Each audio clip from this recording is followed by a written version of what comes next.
Welcome. Tonight, our journey takes a different path. We are not merely observers looking back through the long tunnel of time. Instead, we embark on a thought experiment, a sensory immersion. We ask a simple and perhaps unsettling question. What if you, with your modern body, your modern senses, your modern anxieties, were to find yourself spending a single night attempting to sleep in the heart of a Cretaceous forest? Forget the curated landscapes of national parks, the familiar comforts of a tent, or even the basic knowledge of which plants are safe to touch.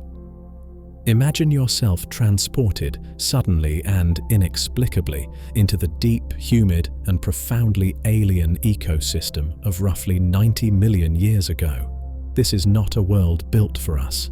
It is a world ruled by giants, teeming with unseen life and operating under atmospheric and ecological rules we have never known. We will explore, step by sensory step, what that night might feel like.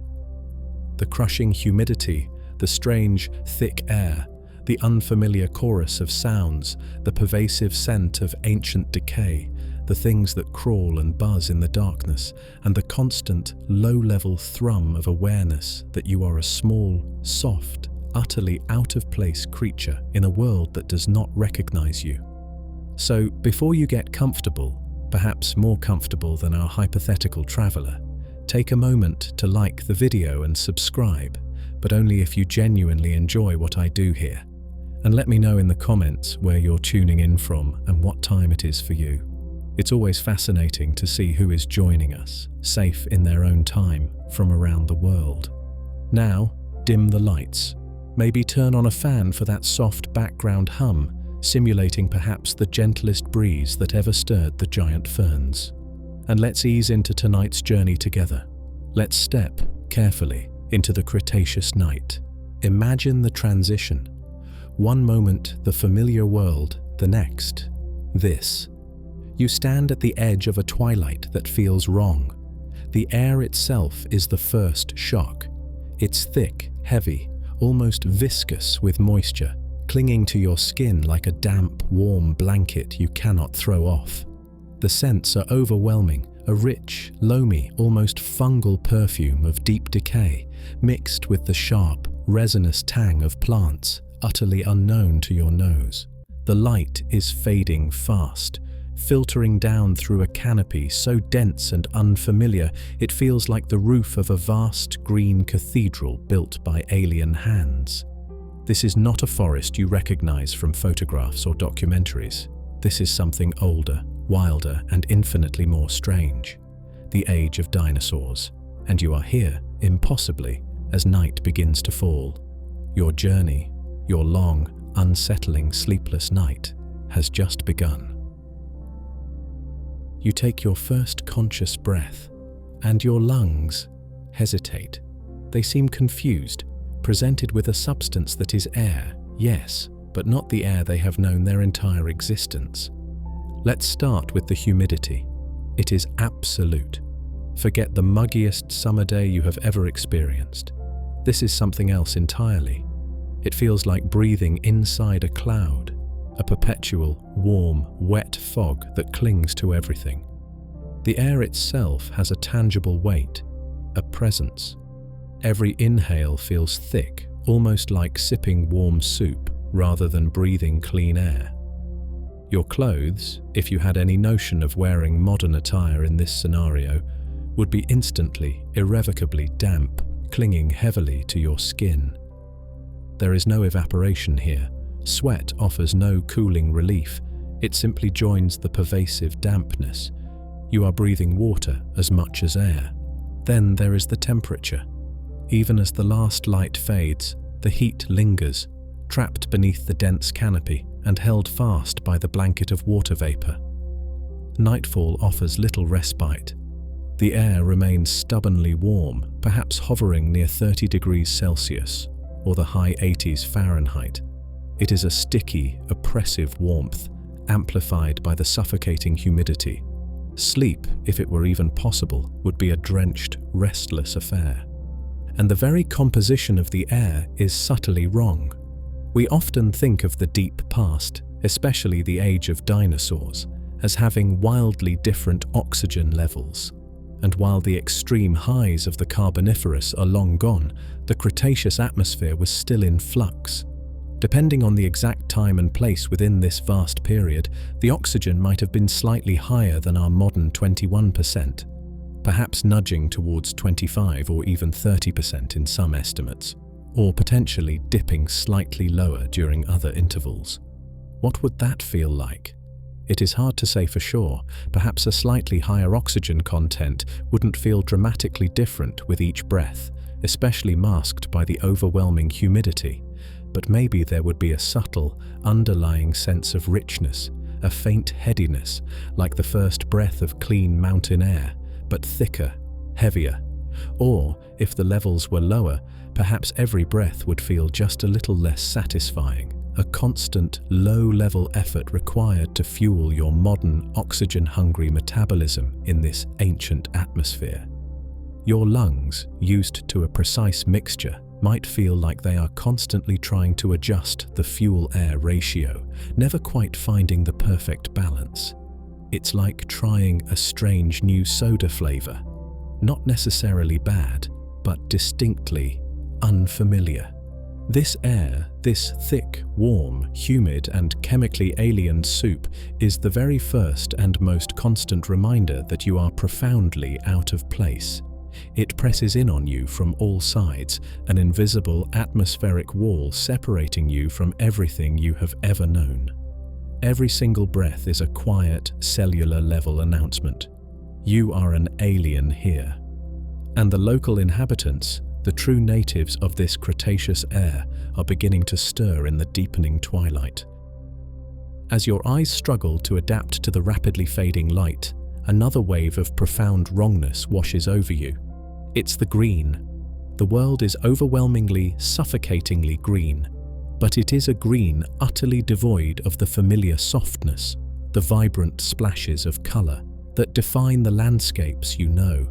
This is a green from a different, more ancient palette. Your modern eyes, conditioned by a world painted with petals and meadows, instinctively search for the familiar. Where are the flowers? Where are the bright reds, the sunny yellows, the delicate blues that punctuate a forest scene? They are simply not here. Flowering plants, the angiosperms that dominate our modern world, are only just beginning their evolutionary journey in some quiet corner of the Cretaceous. Here, in this deep, ancient forest, they have not yet arrived. The entire concept of a petal, a bloom, a fragrant blossom does not exist. It is a world without bouquets, without pollinators buzzing from flower to flower. It is a world strangely muted in its hues. And where is the grass? That soft, yielding carpet that covers our hills and plains? Gone. Grasses, too, are a relatively recent invention, appearing much later in Earth's history. The ground here is not a gentle lawn. It is a thick, tangled, and perhaps treacherous mat of more primitive things. Instead of grass, the forest floor is dominated by ferns. But these are not the delicate potted ferns of a modern home. These are ferns on a primeval scale. Some stand as tall as a person, their intricate fractal fronds unfurling in dense, humid thickets. Others form vast, low carpets, their feathery leaves glistening with moisture in the twilight. The air is thick with the damp, earthy smell of their spores. It feels like walking through the overgrown ruins of a forgotten botanical garden, a world built entirely from patterns within patterns. Rising from this sea of ferns are stranger, more architectural plants. Stout, barrel-chested trees with thick, rough bark stand like ancient pillars. These are cycads, ancient relatives of conifers, their trunks topped not with leaves, but with stiff, sharp, palm-like fronds arranged in a radial crown. They look like prehistoric pineapples, trying desperately to be palm trees, adding a touch of the bizarrely tropical to this flowerless world. You instinctively know not to brush against those sharp, unforgiving fronds. And towering over everything, forming the dense light-blocking canopy far above, are the true giants of this forest, the conifers, ancestors of modern pines, redwoods and araucarias. Their massive, straight trunks disappear into the misty gloom, their branches adorned not with soft needles, but perhaps with tougher, scale-like leaves or broad, leathery straps. They are the silent, somber lords of this green kingdom, their resinous scent adding another layer to the thick, complex perfume of the air. This is the visual landscape, an endless, intricate tapestry woven from just a few shades of green and brown, a world of ferns, cycads and conifers repeated in infinite fractal variations. It is beautiful, yes, in a stark, ancient, almost overwhelming way. But it is also deeply unsettling. It is a beauty that lacks the familiar reference points, a green that feels less like life and more like a slow, patient, geological process. Your eyes search for a splash of comforting color, a familiar shape, and find only more green, more ferns, more alien architecture. The visual monotony itself becomes a subtle source of psychological unease, another quiet reminder that you are a stranger in a deeply strange land, and as the last light truly dies, the quality of that light itself begins to change. The sun, which perhaps you never saw clearly through the dense, multi-layered canopy, begins its descent. But sunset in this Cretaceous world is not the familiar, fiery spectacle you might expect. The thick, humid air laden with moisture, spores and perhaps volcanic aerosols from distant eruptions acts as a profound filter, scattering and diffusing the light in strange and unfamiliar ways. There might not be a brilliant, clear transition from gold to orange to deep crimson. Instead, the fading light could take on a softer, hazier quality. Imagine the greens of the ferns and cycads deepening, losing their sharp edges, becoming almost bruised-looking purples and deep indigos in the failing light. The rough bark of the giant conifers might absorb the last rays, appearing almost black against the softening backdrop. The very concept of a golden hour, that warm, flattering light beloved by photographers, might not apply here. Perhaps the equivalent is a kind of emerald hour, where the overwhelming green of the forest simply becomes deeper, richer, more mysterious, before finally succumbing to the grey. The light doesn't just fade, it feels like it's being absorbed by the sheer, damp weight of the vegetation around you. It's less a sunset, more a slow green dimming. And as the light continues its retreat, the shadows lengthen and merge. The complex, fractal patterns of the ferns lose their definition, becoming indistinct, pooling darkness on the forest floor. The spaces between the colossal tree trunks become voids, hinting at depths your eyes can no longer penetrate. The world loses its sharp edges, transforming into a landscape of soft, ambiguous shapes and deepening gloom. This fading light triggers a primal, instinctive urge within you, the need to find shelter, a place to pass the night. But where? The forest floor, covered in that thick, damp mat of decaying ferns and fallen debris, offers no obvious comfort. Every shadow looks like a potential hiding place for something unknown. Every fallen log could conceal dangers. You scan the massive trunks of the conifers. Is there a hollow, a space between the roots? Perhaps a low-hanging broad frond of a giant fern could offer some minimal cover. The choices are bleak, exposed, and deeply uninviting. This isn't finding a cozy campsite. It's choosing the least terrifying patch of alien wilderness to curl up in. It's like picking which slightly less damp spot on a vast, dark sponge you want to try and sleep on. The last vestiges of light cling stubbornly in the upper canopy, perhaps catching the high leaves in a final, pale glow. But down here, on the forest floor, night has effectively fallen. The visual world shrinks to just a few feet around you, a small bubble of dim awareness in an ocean of encroaching darkness. Your other senses, deprived of sight, begin to sharpen, straining to interpret the new symphony of sounds that is beginning to rise from the twilight. The forest is changing its tune, and you are about to become acutely aware of just how much life shares this ancient darkness with you. As the last slivers of light vanish from the forest floor, swallowed by the immense green canopy and the thick, humid air, your world transforms. Sight, your dominant modern sense, becomes almost useless, and into that void, sound rushes in, claiming the darkness. But this is not the familiar, comforting chorus of a modern night. This is something else, an orchestra tuning up for a performance you have never heard, playing instruments you cannot name. The first sounds are subtle, pervasive, a low, constant hum. It is not the hum of electricity or traffic or any human machine. It is the sound of life itself, amplified by the sheer density of it. It is the collective vibration of countless tiny wings, the infinitesimal movements of millions of small bodies navigating the damp air and the forest floor. It is the sound of the Cretaceous night breathing, a deep, resonant background note against which other, sharper sounds will soon emerge. Then come the clicks and chirps, insects.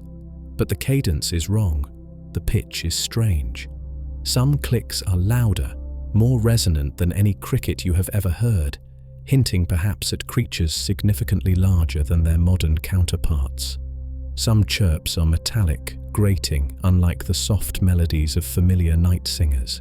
It is a language you do not understand, a conversation happening all around you in the dark, and you are utterly excluded from its meaning. Is it a mating call, a territorial warning, or the sound of something hunting? Your brain struggles to categorize, to find a familiar box, and finds none. Interspersed with the insect chorus are stranger, wetter sounds. Soft plops and croaks rise from unseen pools and damp patches on the forest floor. These are the amphibians, the early frogs and salamander-like creatures that thrive in this perpetually moist world. Their voices are deep, guttural, resonant, perhaps forming a complex rhythmic chorus that seems both primitive and strangely sophisticated. It is a sound both ancient and deeply alive, a reminder that the land is still intimately tied to the water here.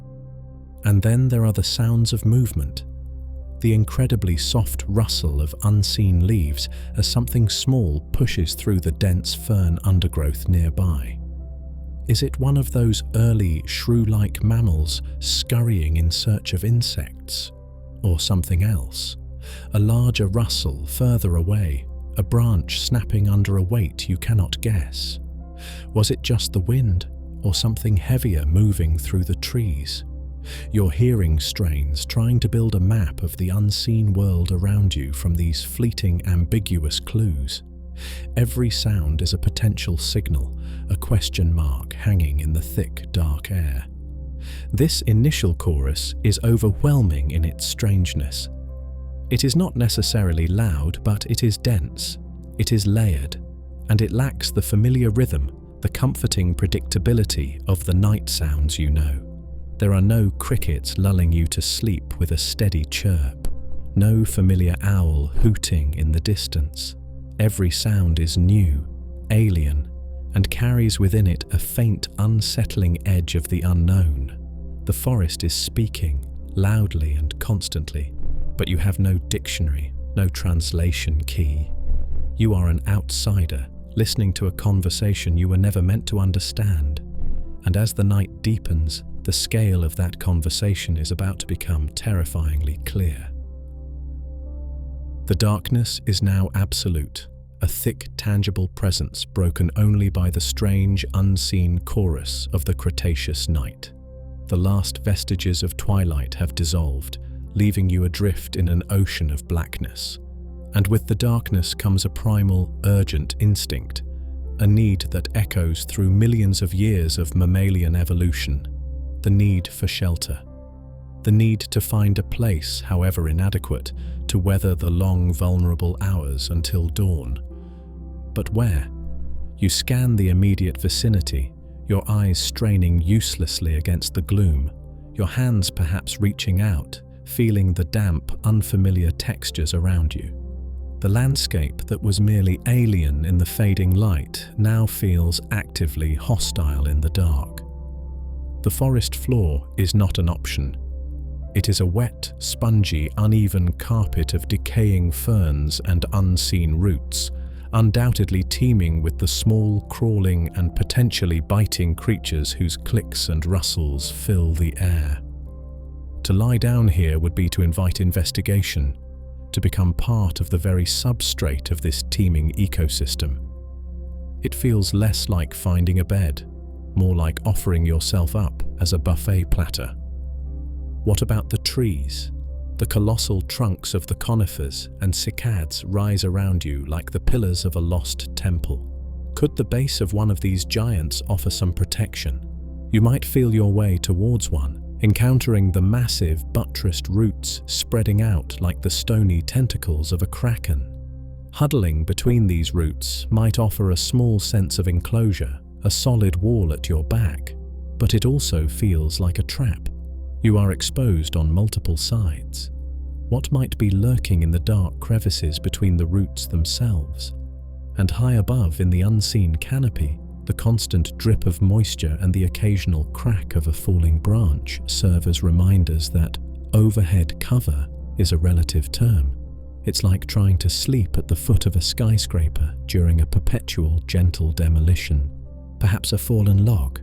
If you were lucky enough to stumble upon one, a colossal trunk brought down by age or storm, its hollowed-out interior might seem like a tempting refuge. A pre-made cave, a shield against the unseen, but the thought of crawling inside is deeply unsettling. What else might have already claimed this space as its home? Snakes, giant insects, perhaps even small predatory dinosaurs seeking shelter themselves. It feels less like a sanctuary and more like crawling into a dark, damp, and possibly already occupied closet. Nature's least desirable studio apartment, potentially complete with roommates you really don't want to meet. The dense thickets of giant ferns offer visual concealment, a place to disappear from view. But it is an illusion of safety. The fronds may hide you, but they offer no physical protection. Anything larger could push through them as easily as walking through tall grass. And the damp, dark interior of the thicket is likely the prime real estate for the very creatures you are trying to avoid. Hiding behind a giant, wet salad offers little comfort. Maybe, just maybe, you might find a small rocky outcrop, a slight overhang offering a solid roof. This feels like the best option, a small island of geological stability in this overwhelming biological world. But even here, doubt gnaws. Is this overhang already someone else's den? Does it simply concentrate the strange smells, making you an easier target for anything that hunts by scent? You hope the previous tenant left a good review and isn't coming back. You make your choice, not out of confidence, but out of a weary resignation. You select the spot that feels marginally less exposed, slightly less damp, minimally less terrifying than the others. Perhaps it's nestled between the roots of a giant tree, your back pressed against the rough bark. Perhaps it's curled beneath a low, rocky ledge. You attempt to settle in. The ground is cold, damp, and unforgivingly uneven. Twigs and unseen roots poke into your back. The thick, humid air clings to you, refusing to offer any freshness. You curl into the tightest ball possible, trying to minimize your presence, trying to become small, insignificant. But sleep feels like an impossible luxury. The inadequate shelter offers no real peace of mind. Instead, it seems only to amplify your vulnerability, forcing your senses into an even higher state of alert. You are hidden, perhaps, but you are not safe, and every sound, every scent, every faint vibration in the ground is now magnified, analyzed, and processed by a brain that knows with ancient certainty that the night is full of teeth. The transition is swift, far swifter than the gentle, lingering twilights of your modern world. The last vestiges of green-filtered light in the upper canopy vanish, consumed by the immense density of the foliage above. There is no gentle fade through blues and purples. There is simply black. This is not the darkness of a city night, softened by the glow of distant streetlights or the ambient luminescence of the sky. It is not even the darkness of a remote countryside, where your eyes might eventually adjust to pick out the faint shapes of trees against a starry sky. This is something deeper, more absolute. The canopy above is a near-perfect light seal, a multi-layered roof of colossal ferns, cycad fronds and conifer branches, woven so tightly together that almost nothing penetrates. Even if the moon were full in the Cretaceous sky above this impenetrable ceiling, its light would be shredded, diffused, and ultimately swallowed long before it reached you here on the forest floor. Your eyes, desperately trying to adapt, strain against the void. You blink, hoping to clear some imagined film, but there is nothing to see. You hold your hand inches from your face, and it remains utterly invisible, a phantom limb lost in the oppressive blackness. The world beyond the immediate reach of your touch has simply ceased to exist visually. This absolute darkness does more than just blind you, it disorients you. Your sense of space begins to warp. How large is the clearing you are in? How close are those colossal tree trunks? Are you near the edge of a thicket or deep within it? Without visual cues, your brain struggles to build a map, leaving you feeling adrift, untethered, in an undefined space. It's like floating in a warm, damp, and eerily noisy sensory deprivation tank. This blindness forces an immediate and deeply unsettling reliance on your other senses. Your ears strain to interpret every rustle, every click, every distant rumble. Your skin prickles with the constant, clinging humidity, hyper-aware of every drop of condensation, every faint breath of air that fails to offer relief.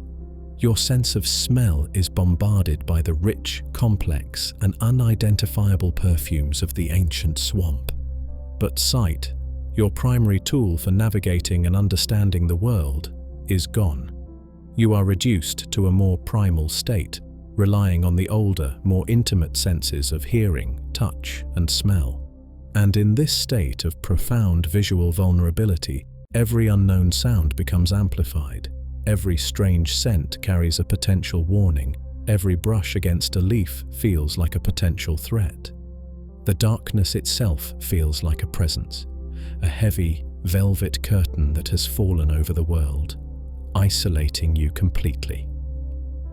Sleep, which requires a sense of safety, a quieting of the mind's vigilance, feels utterly impossible in this profound and unnerving blackness. You are awake, alert and blind in a world that you cannot see, a world where anything could be moving, just inches away, utterly undetected. The true sensory assault of the Cretaceous night is only just beginning. The absolute darkness is profound, a visual void, but the Cretaceous night makes its presence known in other inescapable ways. It presses in on you, not just visually, but physically, through the sheer oppressive weight of the air itself. The atmosphere here is less like a gas and more like a warm, wet blanket, draped heavily over everything. Let's talk again about the humidity. During the day, it was stifling. At night, it offers no relief. It might even intensify. As the air cools ever so slightly, though cool is a very relative term here, its ability to hold moisture decreases, meaning the water vapor condenses even more readily. A thick, ground-level mist might begin to form, swirling invisibly around you in the darkness, making the already heavy air feel even more saturated. Imagine the feeling on your skin. It's a constant, clammy dampness. Your clothes, if you had them, would be perpetually soaked, clinging uncomfortably. Your skin itself never feels truly dry. Any sweat your body produces in response to the heat simply stays put, unable to evaporate into the already waterlogged air. It's like being trapped in a planet-sized steam room, a sauna with no escape hatch and definitely no fluffy towels. And the heat. Nightfall in this Cretaceous greenhouse does not bring the cool, refreshing change you might crave. While the direct heat of the sun is gone, the immense thermal mass of the forest, the waterlogged ground, the colossal trees, the thick, humid air itself retains the day's warmth with incredible stubbornness. The temperature might dip slightly, perhaps from a sweltering daytime high, but it likely remains stubbornly near 30 degrees Celsius or the high 80s Fahrenheit throughout the night. It is a heat that feels different from a dry desert heat. It is a wet heat, a heavy heat that seeps into your bones and makes every small movement feel like an effort. It saps your energy, leaving you feeling lethargic, sluggish. Combined with the humidity, it creates a profoundly uncomfortable, almost suffocating sensation. Breathing itself feels like work, pulling that thick, warm, wet air into lungs designed for a cooler, drier world. Your body cries out for a cool breeze, a moment of dryness, but finds none. It's like trying to sleep wrapped in warm, damp wool inside a greenhouse on a tropical island during a heat wave. You get the idea. It's not pleasant. This combination of relentless heat and suffocating humidity does more than just make you uncomfortable. It creates the perfect breeding ground for unseen life. Molds, fungi, bacteria, they thrive in this warm, wet incubator. The very air feels thick with the potential for decay, for unseen things growing rapidly in the darkness. You try to find a comfortable position in your inadequate shelter, shifting on the damp, uneven ground. But comfort is impossible. The air itself feels like a physical weight, pressing down, making relaxation feel like a distant memory. You are trapped in a warm, wet, and increasingly fragrant soup. And the smell, oh, the smell of this ancient night, is an experience all its own, a complex and alien perfume that speaks volumes about the world around you. Deprived of sight, hyper-alert to every sound, and oppressed by the relentless heat and humidity, another of your senses now takes center stage, painting a rich, complex, and deeply unsettling portrait of the world around you. Your sense of smell. The Cretaceous night doesn't just feel different or sound different. It smells profoundly alien. Imagine inhaling deeply, trying to gather information from the thick, damp air. Your modern nose, accustomed to the relatively sanitized scents of your own time, is instantly overwhelmed by a symphony of odors both strangely familiar and utterly unplaceable.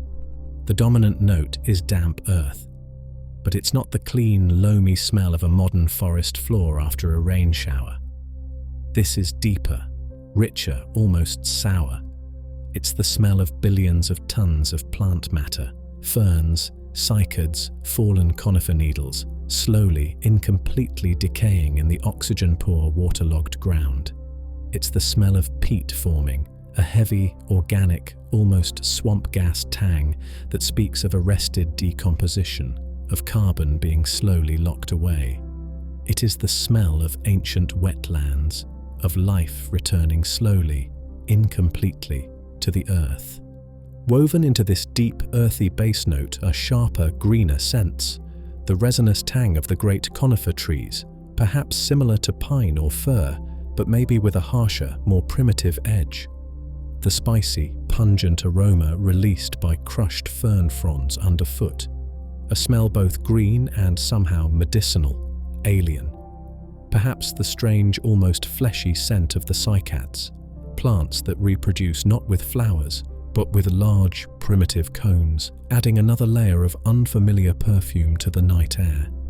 And then there are the smells of active decay, not just the slow, peaty sourness, but the sharper, more immediate smells of life breaking down, the subtle, sweetish rot of fallen fruit-like cones, the ammonia-tinged smell of unseen animal droppings.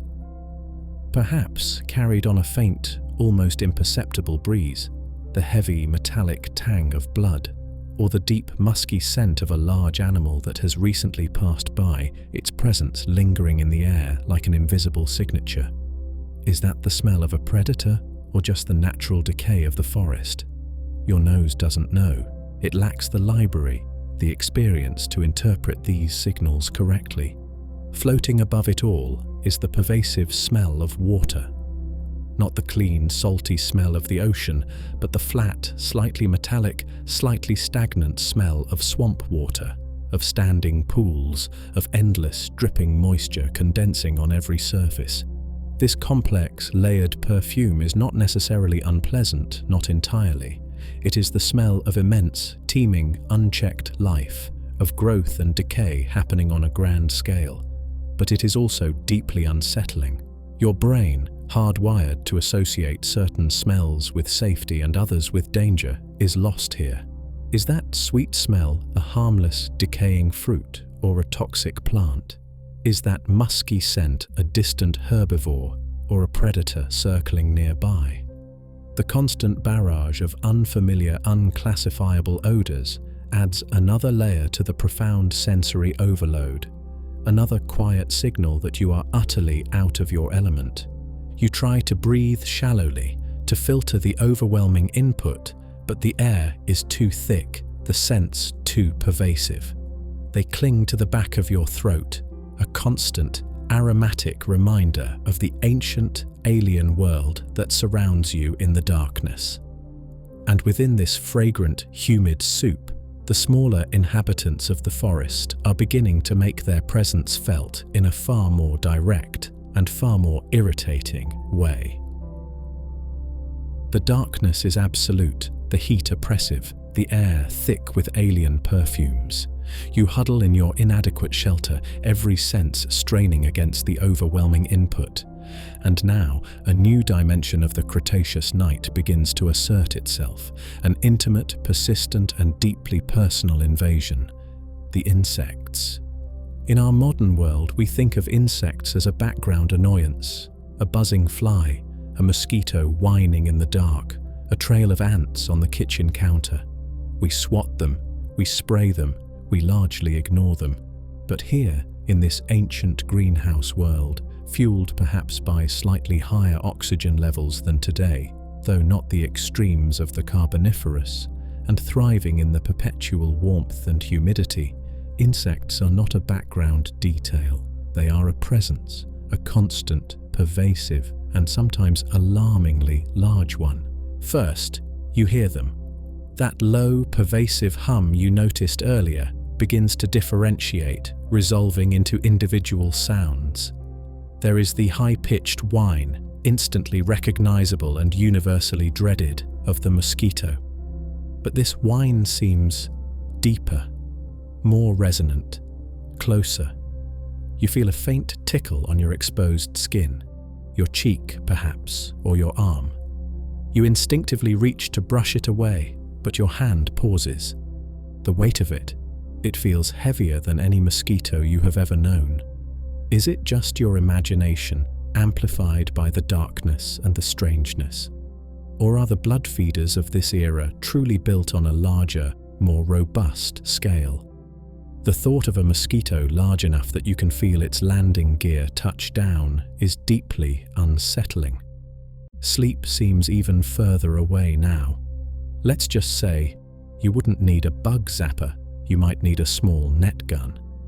Then there is the crawling sensation, the feeling of tiny feet exploring your skin, venturing under your clothes, if you had any.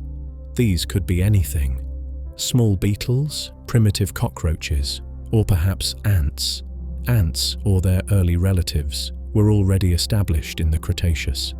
And like everything else in this world, perhaps they operated under slightly different rules.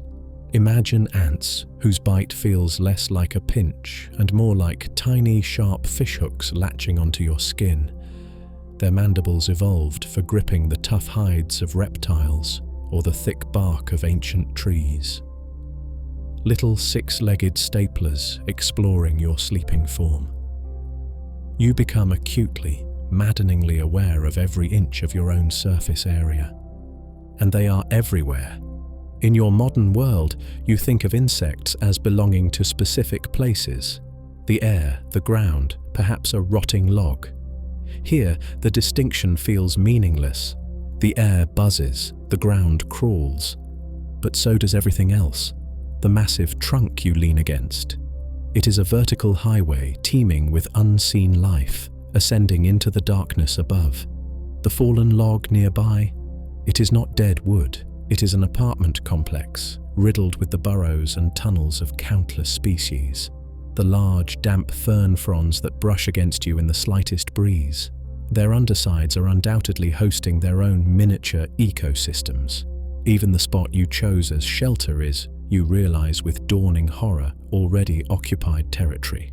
You are not in the environment, you are the environment, a temporary, warm, and potentially edible piece of geography in their world. Personal space hasn't been invented yet, clearly. This constant, multisensory barrage, the whine, the buzz, the crawl, the potential bite, creates a unique form of psychological torment. It is an invasion of your personal space on a microscopic, yet overwhelming scale. You cannot see them. You cannot effectively fight them off in the darkness. You can only feel them, hear them, and imagine them. Every itch, every tickle, becomes a source of anxiety. Are you being bitten? Is something venomous crawling on you? Or is it just a drop of condensation or a nerve ending frayed by exhaustion?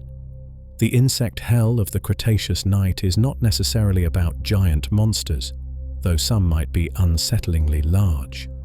It is about sheer, inescapable presence. It is the feeling of being outnumbered, surrounded, and constantly, intimately probed by a world that views you as nothing more than an interesting and possibly edible obstacle. Relaxing, letting your guard down, drifting off to sleep, feels less like rest and more like surrender. The assault from the air, the whining mosquitoes and unseen buzzing forms is only one dimension of the nocturnal insect invasion. Perhaps even more unnerving, more intimately unsettling is the constant, subtle, and unavoidable exploration happening at ground level and potentially directly upon your skin. In the absolute darkness, your sense of touch becomes exquisitely sensitive. Every nerve ending seems hyper-alert, registering the faintest sensations. And the forest floor, no matter where you have chosen to rest, is far from inert. It is a living, breathing, and constantly moving surface. You feel it first as a faint tickle on your ankle, perhaps, or a light pressure on your arm. Is it just a stray leaf, shifted by an imperceptible air current? Or the drip of condensation from the canopy above? You brush it away instinctively, but a moment later it returns. Or perhaps a different sensation in a different place. Then comes the unmistakable feeling of tiny, multiple feet. A delicate scuttling sensation across the back of your hand. You flinch, pulling your hand back, but the darkness reveals nothing. Was it a primitive cockroach, perhaps larger and bolder than its modern descendants? Was it one of the early, strange beetle relatives exploring this new, warm object in its path? Or was it something else entirely? You become acutely aware of the ants, or rather, the creatures fulfilling that relentless, exploring niche in the Cretaceous. We know ants existed, but perhaps their relatives were even more diverse. Imagine them not just as a line marching towards a food source, but as individual scouts ceaselessly patrolling the forest floor. You feel a sharper, more insistent pressure. Perhaps one attempts a tentative bite, its mandibles, evolved perhaps for gripping tough cycad leaves or the scales of small reptiles, feeling like tiny, needle-sharp hooks testing your unfamiliar skin. Not necessarily painful, not yet, but deeply psychologically violating. like finding nature's tiny staplers, have decided you're interesting office supplies. And they are persistent, driven by simple, ancient instincts, the search for food, moisture, or simply a pathway. They explore without prejudice. Your sleeping form is just another obstacle, another piece of terrain. They crawl over your legs, across your back, perhaps even venturing near your face, their tiny antennae twitching, tasting, analyzing this strange, warm anomaly. You try shifting position, brushing them away, but it feels futile, like trying to sweep back the tide with a broom. For every one you dislodge, another seems to take its place. The ground itself feels alive. Beneath the layer of damp, decaying ferns, the peat is likely riddled with unseen life. Millipedes, perhaps not the giants of the Carboniferous, but still impressively large by modern standards, move with their slow, rhythmic undulation. Strange, primitive worms burrow just beneath the surface. Spiders, or their early arachnid cousins, wait patiently in unseen webs or hunt actively in the darkness. You become intensely aware that the surface you are resting upon is not solid ground, but merely the roof of another, hidden, crawling world. This constant tactile awareness of unseen movement creates a profound sense of unease. Your skin, the very boundary between you and this alien world, feels porous, vulnerable, constantly breached by these tiny explorers. It is an intimacy you never asked for, a forced cohabitation with a million tiny lives whose intentions you cannot know. Every itch, every faint pressure, every imagined crawl sends a jolt of adrenaline through your system, pulling you back from the edge of exhaustion, reminding you insistently, relentlessly, that you are not alone in the dark. Sleep under such conditions feels less like rest and more like a desperate and likely losing battle against the tide of tiny feet. The assault on your senses isn't limited to the crawling things on your skin or the buzzing intruders in the air around your head. The very air you are struggling to breathe, that thick, warm, humid soup, is itself laden with an invisible biological blizzard. This is the world before flowers learned their colourful, targeted dance with bees and butterflies. This is the age of spores and primitive pollen, and they fill the Cretaceous night with a microscopic and potentially irritating fog. Imagine the sheer biomass of the plant life surrounding you, the colossal conifers towering into the unseen canopy, the dense, almost impenetrable thickets of giant ferns, the stout, ancient cycads. These plants reproduce not with the showy, targeted efficiency of flowers, but through older, more profligate methods. They rely on the wind and perhaps water to carry their genetic messages across the landscape, and they do so by releasing trillions upon trillions of microscopic particles into the atmosphere. Ferns reproduce via spores, tiny, single-celled packages of life released in clouds from the undersides of their fronds.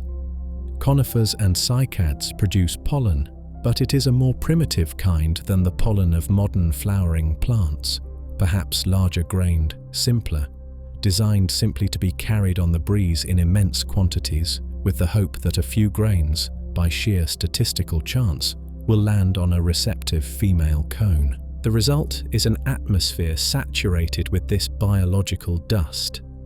Every breath you take pulls these microscopic particles deep into your lungs.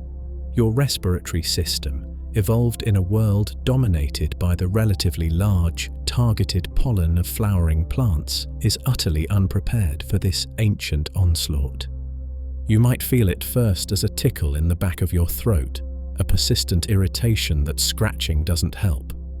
Then perhaps a dryness, a raspiness in your sinuses. Your eyes, already useless in the darkness, might begin to itch and water, responding to these alien proteins. Could you be allergic? It's entirely possible. Your modern immune system has never encountered these specific spores, these ancient pollens.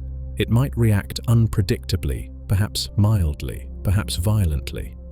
Imagine trying to sleep through the onset of a prehistoric hay fever, itchy eyes, runny nose, perhaps even difficulty breathing, with no tissues, no antihistamines, and no escape from the source. It's nature's ultimate allergy test, and you didn't even get to study. Even if you aren't strictly allergic, the sheer volume of this particulate matter in the air could be an irritant. The air feels thick, not just with moisture, but with stuff. You might find yourself coughing more frequently, trying to clear airways coated in this invisible ancient dust. And then there are the fungal spores. In this warm, damp, perpetually decaying environment, fungi are undoubtedly thriving, perhaps even more prolifically than in modern forests. Their spores, designed for airborne dispersal, add yet another layer to the microscopic blizzard swirling around you.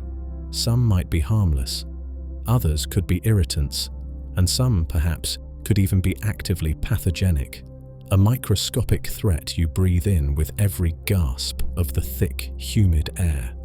You're not just breathing air, you're inhaling a significant portion of the local ecosystem's reproductive strategy. This invisible, airborne assault adds another layer of profound discomfort to the Cretaceous night. It is a reminder that even the air itself, the most fundamental element of survival, is different here, potentially hostile in ways you cannot see or predict.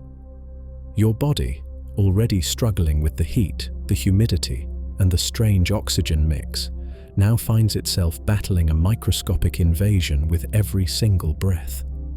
The simple act of breathing becomes a subtle, persistent irritation, another barrier between you and the elusive promise of rest. And as you lie there, scratching a phantom itch, listening to the strange chorus, the true sounds of the Cretaceous night are about to reveal themselves from the deeper shadows. You lie perfectly still in your inadequate shelter, a small, warm anomaly in the cool, damp darkness. Your ears, now your primary sense, strain against the constant background hum and chirp of the insects, listening for anything else, anything different. And the forest, in its own slow time, obliges. It begins subtly, a rustle in the thick layer of fern litter just beyond your hiding place. It's a dry, papery sound, distinct from the damp background noise. Your heart gives a small, involuntary jump. You hold your breath, listening with an intensity that borders on painful. Is it just the wind, finally finding its way down to the forest floor? Or perhaps a small mammal, one of those tiny, shrew-like creatures foraging for fallen seeds or insects? That would be manageable, almost comforting in its familiarity. But the rustle persists, seems to move slightly. It sounds heavier than a mouse, more deliberate.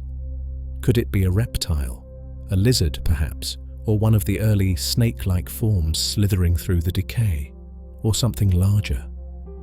Your mind, fueled by ancient instincts and modern movie monsters, begins to paint pictures in the darkness, pictures you cannot verify. Every rustle becomes a potential footstep, every pause a moment of listening, of assessment by something unseen. Maybe it's just nature settling, or maybe nature is settling right next to you. Then a sharper sound, a snap, a twig breaking under a weight. It sounds close, too close.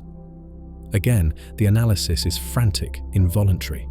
How large would something have to be to snap a twig of that thickness? Larger than a lizard, larger than a small mammal.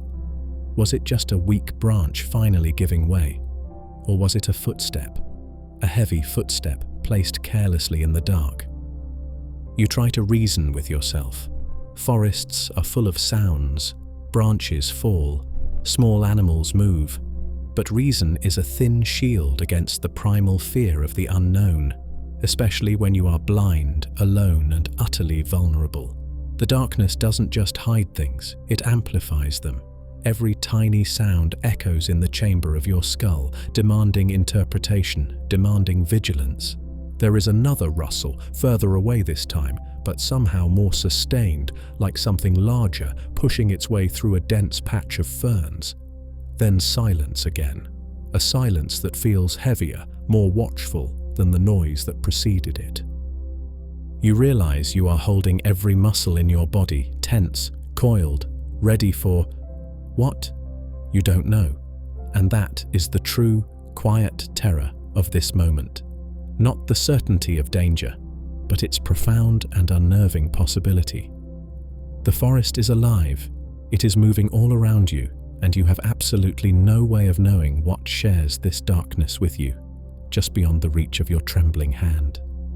Relaxing, even for a moment, feels like an act of reckless insanity. Your ears remain wide open, straining against the blackness for the next clue, the next whisper from the unseen world. Beyond the immediate, intimate rustles and snaps that prickle your nerves, the Cretaceous night begins to reveal a deeper, more complex soundscape. From further out in the darkness, beyond the small bubble of your perceived safety, the forest speaks with voices that are utterly alien, calls that resonate with the strangeness of this lost world. Perhaps it begins with a sudden, sharp shriek, high-pitched, piercing, and brief. It cuts through the constant insect hum like a knife. What made that sound? Was it a small creature, caught by a predator? Or was it the predator itself announcing its presence? It sounds vaguely reptilian, perhaps, but unlike any lizard or bird call you have ever heard. It hangs in the humid air for a moment, then vanishes, leaving behind an even deeper sense of watchful silence. Your ears strain, waiting for a reply, for an answer, but none comes. Then, from a different direction, a lower, more resonant call. A series of deep, guttural croaks or bellows, echoing perhaps from a wetter, swampier part of the forest. These are the amphibians, larger and perhaps more diverse than their modern descendants. Their calls are not the gentle peeps of spring frogs. They are the bass notes of this ancient orchestra, sounds that speak of large bodies, damp throats, and territorial disputes played out in the unseen pools. They form a rhythmic, hypnotic backdrop, a constant reminder of the pervasive, waterlogged nature of this world. Maybe you hear a strange, prolonged hissing sound, seeming to emanate from the branches high above. Is it the wind moving through a particular type of conifer needle? Or is it something alive? Perhaps one of the primitive, gliding reptiles that shared this world.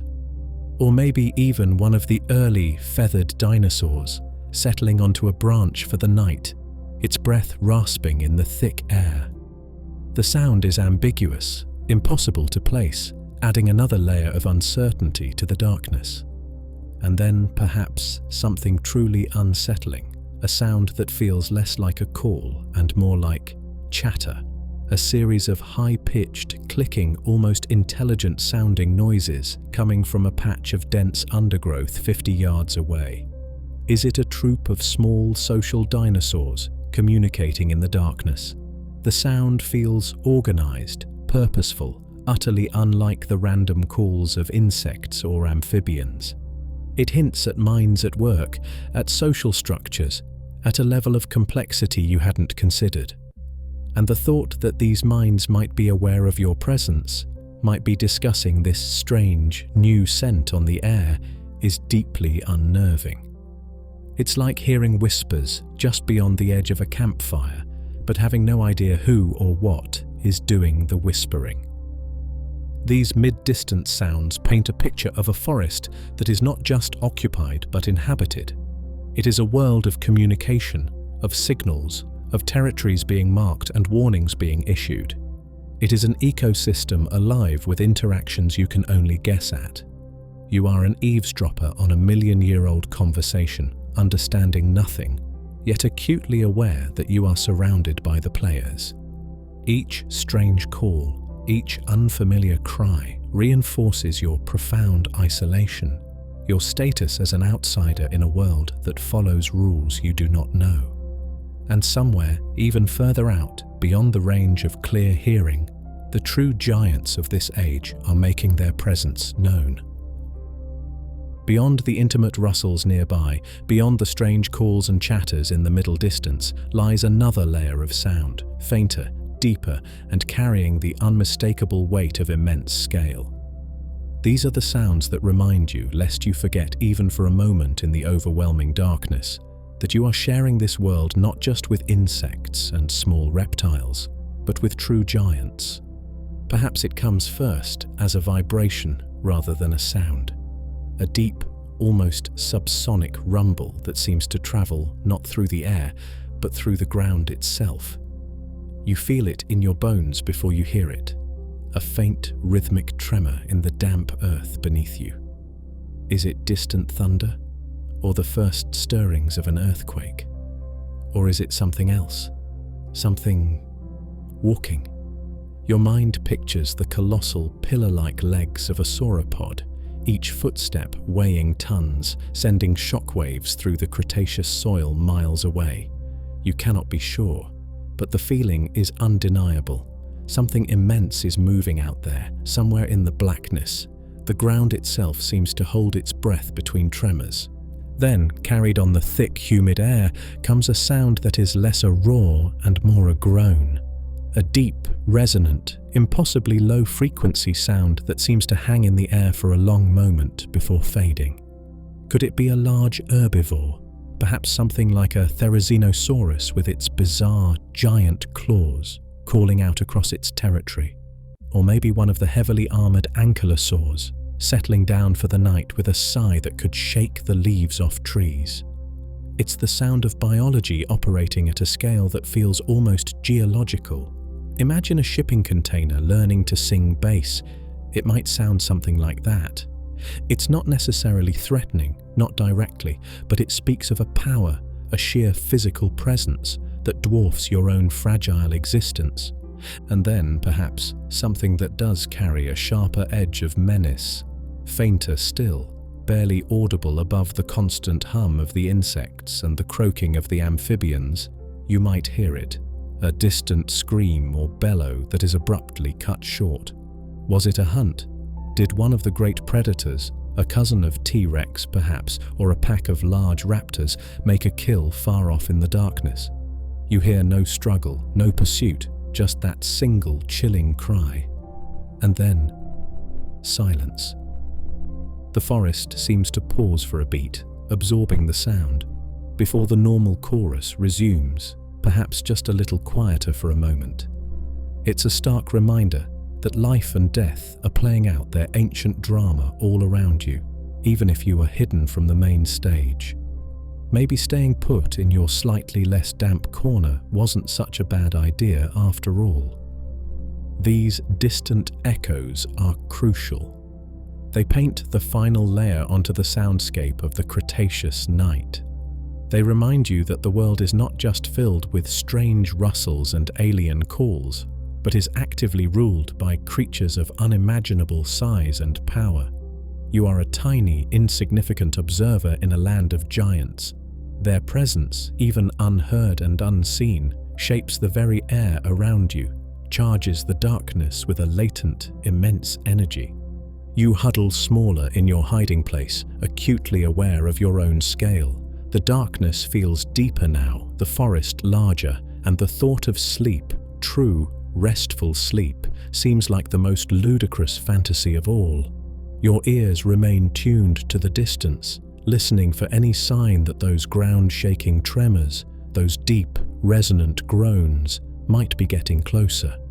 And while you listen for the giants, other, smaller, and perhaps far more immediate threats might be approaching with a silence you cannot hear at all. The distant echoes of the giants are humbling, awe-inspiring, but perhaps not an immediate threat. They operate on a different scale, their immense lives unfolding far off in the darkness. But the Cretaceous forest holds dangers that are far smaller, far quieter, and potentially far closer. While your ears strain to interpret the rumbles and groans, another sense, perhaps one you cannot consciously perceive, might be registering a different kind of presence, the feeling of being watched. Predators, especially successful ones, are often masters of silence. The true threat doesn't always announce itself with a roar or a heavy footstep. Sometimes it comes on padded feet, moving through the undergrowth with a dancer's grace, its senses perfectly attuned to the nuances of the night.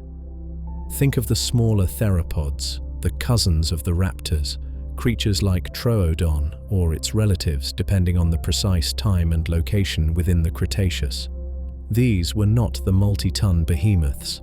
They were lightly built, perhaps human-sized or smaller, bipedal predators, and crucially, they possessed some of the largest brains, relative to their body size, of any known dinosaur. They were the intelligent hunters of their time, and they had another advantage perfectly suited to this dark world: eyes. Fossil evidence suggests that creatures like Troodon had enormous eye sockets, housing large eyeballs capable of gathering the faintest traces of light. They likely possessed exceptional night vision. While you are utterly blind, lost in the absolute blackness, they might be navigating this same forest with a ghostly clarity, seeing the world in shades of grey and shadow that are invisible to you. Imagine one now, perhaps drawn by the unfamiliar scent you carry, the scent of synthetic fabrics, of processed foods, of a metabolism utterly alien to this world, or perhaps simply by the faint sounds of your restless shifting. It approaches your makeshift shelter, not with a clumsy crash, but with a fluid, silent curiosity. You hear nothing, you see nothing, but perhaps some deep, primal instinct, honed over millions of years of mammalian vulnerability, triggers a faint prickle on the back of your neck. The feeling of being observed, is it just the paranoia of the darkness, your overtired mind playing tricks? Or is there truly a pair of large, intelligent, night-adapted eyes watching you from the edge of the fern thicket, just beyond your reach? The creature might tilt its head, processing the strange shape, the unfamiliar smells. You are an anomaly, an unknown quantity. Are you prey? Are you a threat? Or are you simply interesting? It might circle your position, testing the air, its movements utterly silent on the damp forest floor. Perhaps it emits a low, soft click or chirp, a sound you might easily dismiss as just another insect, but which is actually a query to unseen packmates. This is a different kind of fear, not the awe-struck terror inspired by the distant giants, but the intimate, unsettling vulnerability of being closely observed by something intelligent, silent, and potentially lethal. You are no longer just lost in an alien environment. You are potentially an object of interest within it. You remain perfectly still, every muscle frozen, barely daring to breathe. Does stillness mean safety?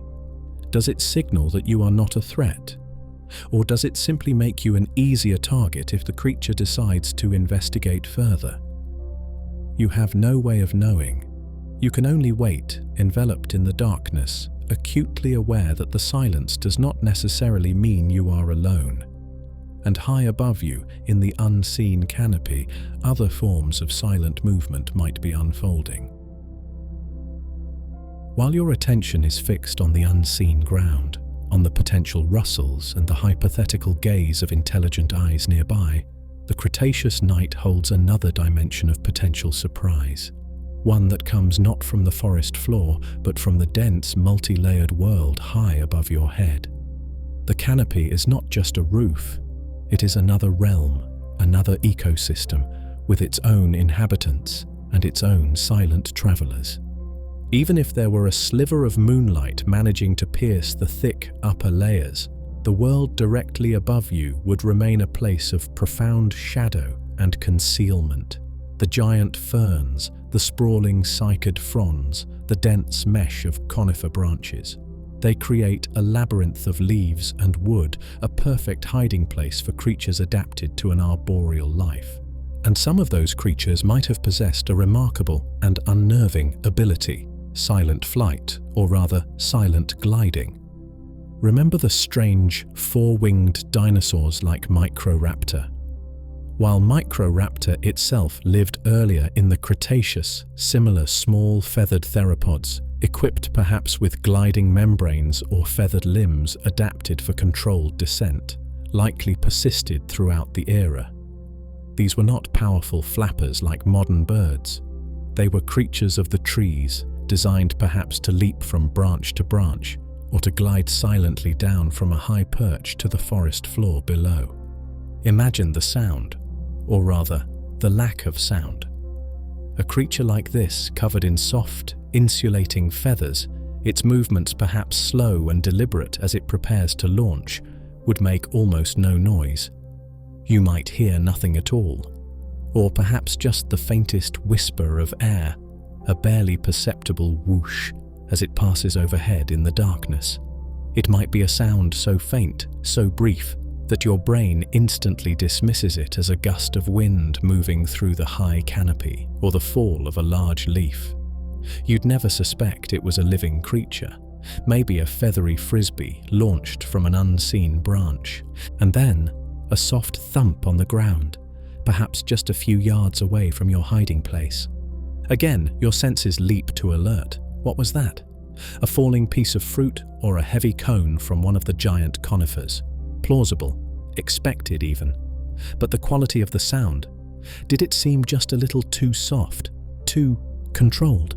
Your imagination, already working overtime, conjures the image.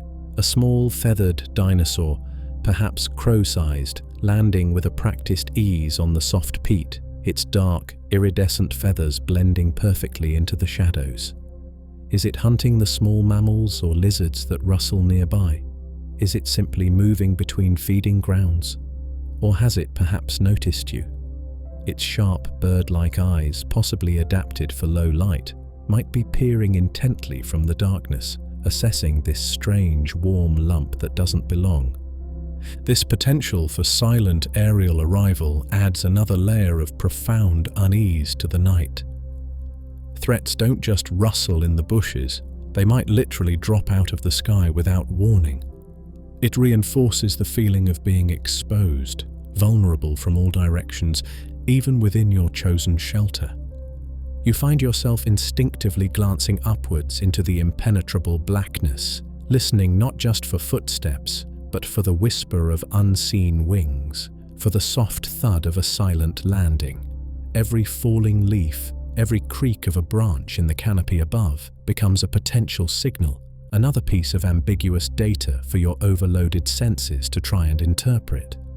The forest doesn't just surround you, it looms over you, a multi-layered world of hidden movement and potential surprise. And the very fabric of that forest, the plants themselves, might hold their own, more passive, but equally insidious, dangers. As you lie frozen, straining to interpret every rustle, every distant groan, every imagined whisper of silent wings, the forest itself seems determined to play tricks on your overwrought senses. Not every sound in the darkness belongs to a creature. This ancient world, like any forest, has its own physical voice, a language of wind, wood, and water that, in your heightened state of alert, can mimic the very threats you fear most. Perhaps a gust of wind, finally finding its way down through a gap in the dense canopy, sighs through the giant fern fronds surrounding your shelter. The sound is remarkably like a deep, slow exhale. Your heart pounds. Is something large, something hidden, breathing nearby? You listen, holding your own breath, until the gust passes and the sound fades, leaving only the relentless insect hum. It was just the air, moving through the strange, stiff foliage. But for a moment, it felt alive. Then comes a sharp crack from high overhead, followed by a rushing, tearing sound through the leaves, culminating in a heavy thud somewhere off in the darkness. A falling branch. In a forest this old, this dense, filled with colossal trees perhaps burdened by moisture and epiphytic growth, the occasional fall of deadwood is inevitable. It is a normal, natural event. But in this context, it is terrifying. Your mind instantly translates the sound into something else. Was that the sound of a large predator leaping from a tree? Was it the impact of a struggle, a kill happening just out of sight? The sudden violence of the noise, shattering the relative quiet, sends a jolt of pure adrenaline through your system. You press yourself flatter against the ground, trying to become invisible, your ears straining to decipher any follow-up sounds. There are none. Just the settling rustle of disturbed leaves, and then the familiar chorus resumes. It was just a branch. Probably. Still, your heart takes a long time to slow its frantic rhythm. You start to suspect every piece of falling debris is personally aimed at you. Water, too, plays its part in the illusion. The constant dripping condensation from the leaves above creates a random, unpredictable percussion. A single, heavy drop landing on a broad leaf nearby can sound remarkably like a footstep. A trickle of water finding its way down a tree trunk might mimic the slithering of a snake. Your brain, desperate for patterns, tries to weave these random sounds into a narrative, often one involving imminent danger. That drip. Is it getting closer? Was that splash just water or something entering a nearby pool? Even the plants themselves can create deceptive noises. The slow unfurling of a giant fern frond in the humid night air might produce a faint, leathery creak. The settling of a cycad cone could cause a sudden rustle. The ancient wood of the conifers, stressed by changes in temperature or humidity, might groan or pop. In the absolute darkness, devoid of visual confirmation, these innocent botanical sounds become imbued with a sinister potential. You begin to doubt your own senses. Was that rustle real or just the wind? Was that snap a footstep or just wood settling? The forest becomes a hall of mirrors, reflecting your own fear back at you. The constant ambiguity is exhausting. You cannot trust what you hear, yet you cannot afford not to listen. Every sound demands vigilance, even the ones that are likely meaningless. The true sounds of danger might be masked by the constant chatter of the forest itself. And while you focus on the sounds, other, more insidious threats, woven into the very fabric of the plant life around you, might be waiting in silence. The hours crawl by in the absolute darkness, each one an eternity measured in heartbeats and strained listening. The initial shock and terror have perhaps subsided into a state of profound, weary vigilance. Sleep remains an elusive phantom, but the basic, unavoidable needs of the human body do not respect the presence of dinosaurs or the absence of light. Inevitably, the moment arrives. A pressure builds, a simple, biological imperative that cannot be ignored indefinitely. You need to relieve yourself. In your modern world, this is a trivial inconvenience, a brief walk to a familiar, safe facility. Here, in the heart of a Cretaceous forest, in the dead of night, it is an act fraught with peril. The thought of leaving the marginal safety of your chosen shelter, that small patch of slightly less terrifying ground, is almost paralyzing. To step out, blind, into that unseen world, feels like deliberately walking onto a stage where unknown predators might be waiting in the wings, but the need becomes undeniable. You make the calculation, the discomfort and potential health risks of holding it versus the unknown, but potentially lethal, risks of moving. Reluctantly, you choose movement. Slowly, carefully, trying to make absolutely no sound, you begin to push yourself up. Every tiny movement seems amplified in the stillness.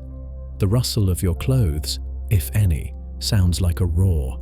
The faint pop of a knee joint feels like a gunshot. You hold your breath, listening intently after each tiny shift. Silence, only the constant hum of insects. You take a tentative step out from your shelter. Your foot sinks slightly into the soft, damp peat. You freeze again, listening. Nothing. Now comes the truly terrifying part, moving blind. You extend your hands, like a sleepwalker feeling for obstacles, the rough bark of a tree, the wet fronds of a fern, the unseen roots snaking across the ground. Every touch is a potential surprise. Is that just a plant, or is it something else? You try to move just a few steps away from your sleeping spot, seeking a modicum of privacy that feels utterly absurd in this context. Privacy from what? The unseen eyes you imagine watching from the darkness. You find a spot, perhaps leaning against the colossal trunk of a conifer for some illusion of stability. The simple act itself feels incredibly vulnerable, exposed. Your senses remain on high alert, straining against the darkness, listening for any change in the forest's constant chorus, any sound that might indicate you have been noticed. The air remains thick and still. The insect hum continues unabated. The distant, unknown calls echo faintly. You finish as quickly as possible, a wave of relief mixed with a renewed urgency to return to your shelter. You turn, trying to retrace your few blind steps. Did you come from this direction, or was it slightly more to the left? Disorientation is immediate. You reach out again, feeling for the familiar texture of your hiding place. Your foot catches on something, an unseen root, a low-lying fern. You stumble, catching yourself with your hands on the damp ground. Your heart leaps into your throat. Did you make noise? Did something hear? You freeze, crouching low, listening with an intensity that makes your ears ring. Silence, or rather, the same indifferent, alien silence as before. Finally, you find your way back to your spot, collapsing back into your huddled position, your heart pounding, a thin sheen of cold sweat mixing with the ever-present dampness on your skin. That brief, necessary excursion, an act utterly mundane in your own world, has felt like a near-death experience here.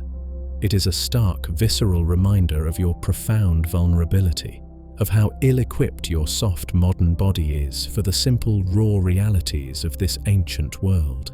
And it reinforces the terrifying thought, what if, in those few blind steps, you had disturbed something truly dangerous?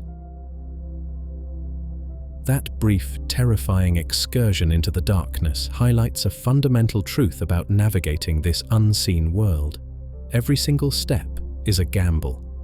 The ground beneath your feet is not a neutral surface. It is an active, living landscape full of hidden textures, obstacles, and potentially unpleasant surprises laid by the forest's inhabitants. And one of the most dangerous surprises you could stumble upon entirely by accident is the carefully guarded cradle of new life. Imagine again that moment of stumbling in the dark, your foot catching not on a root but on something softer yet strangely resistant. Or perhaps as you feel your way back to your shelter, your hand brushes against something low, rounded and unexpectedly warm on the cool, damp ground. You freeze. What was that? Your mind races. It felt organized, too regular to be a random pile of debris, too large perhaps to be just fallen fruit or cones, and that faint warmth. Could it be a nest? Dinosaurs, like their modern bird descendants and reptilian cousins, laid eggs. And many of them, particularly the smaller and medium-sized ones, likely built nests on the forest floor, perhaps simple scrapes in the dirt, or more elaborate mounds of vegetation designed to incubate their precious cargo. You have absolutely no way of knowing, in the pitch blackness, whether that object your foot just kicked or your hand just brushed was an inert log or a clutch of leathery, meter-long dinosaur eggs. The thought sends a new jolt of cold fear through you, colder than the damp air, because a nest implies something else, something fiercely protective, something potentially very close by. You remain utterly still, every sense now screamingly alert, listening not just for footsteps, but for the sound of breathing, a low hiss, a guttural growl, the click of claws on damp earth. You try to withdraw your foot or your hand, with infinite slowness, praying that the disturbance was minimal, unnoticed. Did you crack an egg? Did you shift the carefully arranged vegetation? Did you leave your strange alien scent too close to this sacred spot? The silence stretches, thick and heavy. Only the endless chorus of the insects, the distant croaking of amphibians, perhaps your own heart pounding like a drum against your ribs. This is a different kind of danger than the possibility of a prowling predator. This is the danger of accidentally violating a boundary, of stumbling into a fiercely defended territory, of provoking not hunger, but rage. The protective instincts of a parent, any parent, are among the most powerful forces in nature. And the parent of these eggs is likely not a small lizard. It could be a mid-sized ornithopod perhaps, herbivores known for their parental care. Or worse, it could be one of the smaller feathered theropods, a creature equipped with sharp claws, keen senses, and potentially a very short temper when it comes to nest intruders. It's like accidentally kicking a wasp nest in the dark, but the wasps are potentially 6 feet tall and have teeth like steak knives. You slowly, painstakingly, back away, retreating towards your original spot, every nerve ending tingling. Every subsequent rustle in the undergrowth now takes on a new, more menacing quality. Is that just the forest settling, or is it something investigating the disturbance? Something searching for the source of the clumsy noise near its young? The darkness offers no answers, only questions. You are left with the chilling uncertainty, the knowledge that you may have just inadvertently provoked a threat far more immediate and far more personal than the distant giants or the silent stalkers. The simple biological need that forced you out of your shelter may have just placed you squarely in the path of a very angry Cretaceous mother, and she might already be watching you. You have retreated, heart pounding, back to the relative anonymity of your chosen spot. But the peace, already fragile, is shattered. The knowledge that you may have blundered near a nest hangs heavy in the thick, humid air. The darkness no longer feels empty. It feels charged, watchful. You listen, but what are you listening for? An angry roar, a crashing charge through the undergrowth? Perhaps, but maternal instinct, especially in the face of an unknown potential threat, often manifests not as immediate aggression, but as intense, silent observation. Somewhere, just beyond the impenetrable wall of blackness, she might be there. The mother, perhaps a mid-sized ornithopod, like a hypsilophodon relative, her senses far keener than yours in this nocturnal world. Or perhaps something more formidable, a feathered troodontid, her large, intelligent eyes already perfectly adapted to the dimmest light. She would have heard the clumsy stumble, the snapping twig. She would have smelled your alien scent, carried on the damp air, lingering near her precious clutch. And now she watches. Imagine her posture, perfectly still, perhaps crouched low amongst the giant ferns, her own dappled or countershaded body blending seamlessly into the shadows. Only her eyes move, tracking your position, assessing your behavior. Are you a predator come to steal her eggs? Are you a clumsy herbivore simply blundering through? Or are you something else entirely, something unknown and therefore potentially dangerous?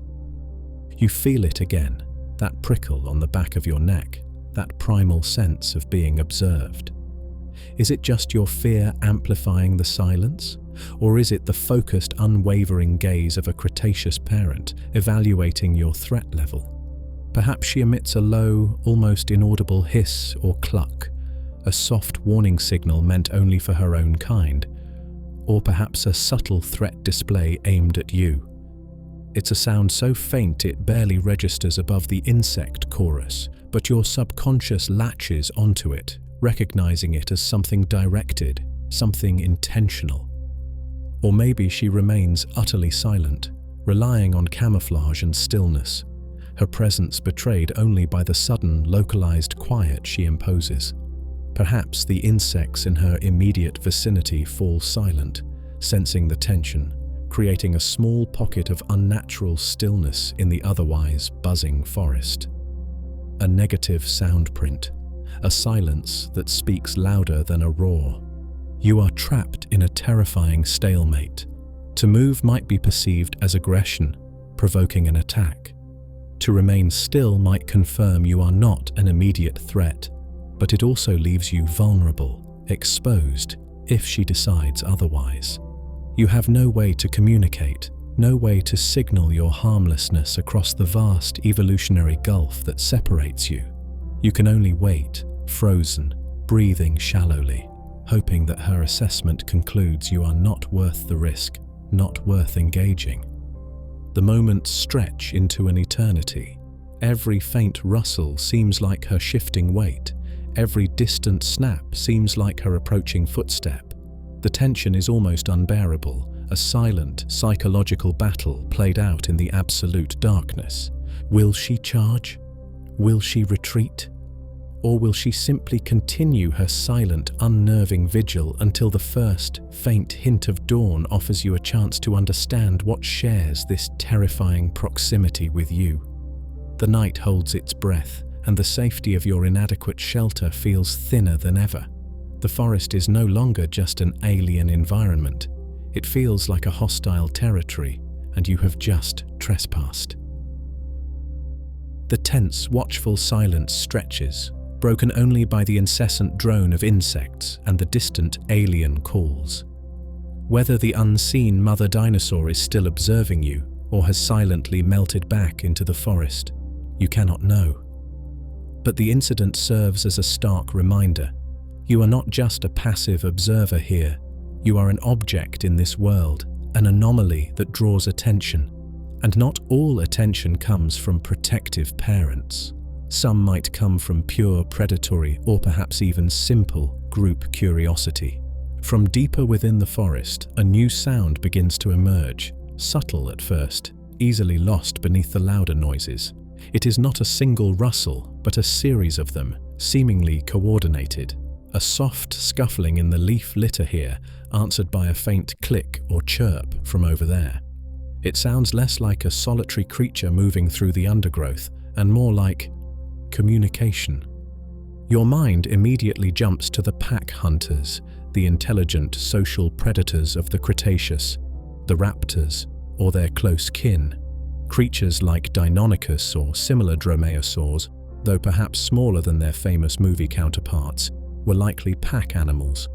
They were built for speed, agility, and cooperative hunting, armed with sharp claws, slicing teeth, and relatively large brains. Imagine them now, not bursting out in a ferocious charge, but drawn by your strange scent or the faint sounds of your earlier movement. They approach not necessarily with immediate predatory intent, but with the cautious, intelligent curiosity that defines many pack animals exploring something new in their territory. You might hear a soft padding sound, the faint press of clawed feet on the damp peat, seeming to circle your position from multiple directions. Then silence again. Are they coordinating, signaling to each other? Perhaps you hear a series of low, trilling or whistling sounds, calls unlike anything you've heard before, passing back and forth just beyond the range of your sight. It feels unnervingly like assessment, like discussion. It's like hearing a group of people whispering about you just outside a dark room. You can't make out the words, but you know you're the subject. Except these aren't people. Maybe, just maybe, in a brief moment where your eyes have adapted to the absolute maximum, you catch a flicker of movement, a shape darker than the surrounding darkness, low to the ground, moving with a fluid, predatory grace. Or perhaps you see the faint, reflected eyeshine, two small, intelligent points of light catching some infinitesimal stray photon, watching you intently before vanishing again. This is a different kind of threat than the potential territoriality of the mother dinosaur. This feels more calculated, more analytical. A solitary large predator might ignore something small and unfamiliar, But a pack operates with a different logic, a logic of numbers, of strategy, of testing boundaries. They might simply be curious about this strange, warm, soft-skinned creature that smells wrong. Or they might be assessing your potential as prey, testing your reactions, waiting for a sign of weakness. You remain frozen, trying to appear as small, as unthreatening, as inanimate as possible. Do you make a sudden noise to try and scare them off? Or would that simply trigger their predatory chase instinct?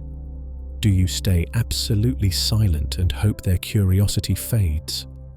Modern animal behavior offers conflicting advice, and none of it feels relevant when faced with a pack of intelligent, 90-million-year-old predators.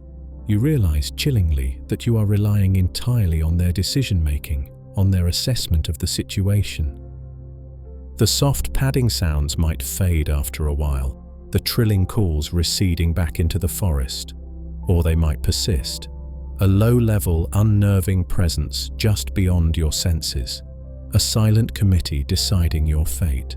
The feeling of being outnumbered, of being potentially surrounded by intelligent hunters, adds a new, sharp edge to the fear.